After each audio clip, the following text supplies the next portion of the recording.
The study of relationship infidelity is one of the most popular, sadly, and long-standing areas of research in relationship science because it's one of the most common problems that we have in relationships, right? If you look at what ends relationships, near the top of that list is always infidelity. There's a lot of reasons why people cheat, right? Because relationships are complicated, so the reasons behind why people do things in relationship are also complicated. The most common reason why people cheat is falling out of love, right? So you're in a relationship and things are going well, you think you're in love, and then you start to feel yourself pulling apart, growing apart, and just not feeling that love as much. And so you start looking elsewhere to have those needs fulfilled. The second most common reason was simply for variety. Relationships can get into a rut, they can become stagnant and stale in lots of ways. And so finding another partner is another way, not the best way, but it is a way to interject some novelty into your relationship. Related to that too is, simply feeling neglected.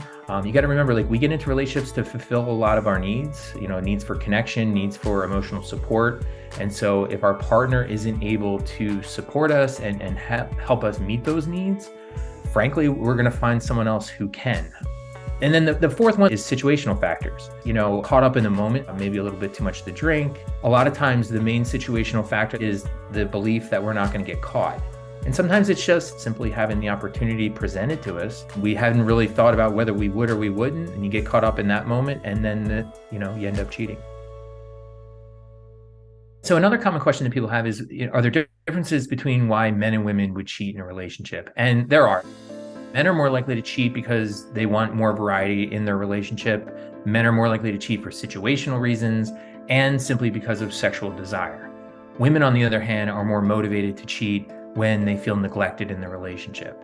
Women are more likely to cheat early in a relationship, and then over time, it's like a slow, steady decline that as the relationship progresses, women become less and less likely to cheat.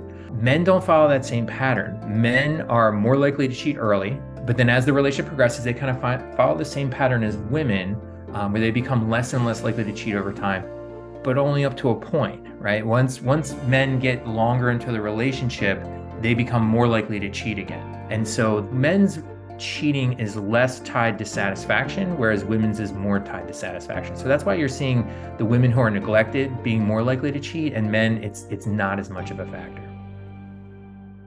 Classic question of once a cheater, always a cheater? And the answer is yes. So, the best predictor of future behavior is past behavior. So, people who have already cheated once are much more likely to cheat again. Now, of course, that doesn't guarantee, there's no guarantees. It's just they're a lot more likely. And a big part of that is whatever led them to be comfortable cheating and engaging in that indiscretion in the first place, chances are some of those factors are still there. And so if those haven't been addressed, then the chances of cheating are still high. The important thing to remember with cheating is that you yourself don't get to define what cheating is. The person that gets to define cheating in your relationship is your partner. So a lot of times with emotional infidelity, it's really dependent on what your partner's okay with. Men, for example, will be perfectly okay with their female partner having really deep emotional connections to their female best friends. But if your wife is having an emotional connection with someone who they might potentially be in a romantic relationship with, now it becomes more problematic. But again, it's still through the eyes of that person's romantic partner. The best advice I have for couples who want to deal with infidelity is to fix it before it's a problem. And it's to not neglect your relationship. It's to put in the work. Early in the relationship, we put a lot of effort into dating. We put a lot of effort into courtship and building that relationship. We have to put as much effort into maintaining that relationship. And so a lot of that is very simply continue dating. There are certain kinds of activities that are particularly useful. And those are activities that we call nice activities. So they're novel, interesting, challenging, and exciting. It's not just any date, but it's like, go do something new. Don't go to the same old restaurant and order the same old thing. Go try something different.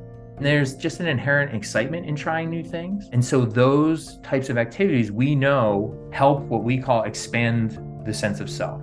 Essentially, you feel your self-concept growing. You feel like you're growing as a person, expanding who you are. And people who feel more self-expansion in their relationships are less likely to cheat.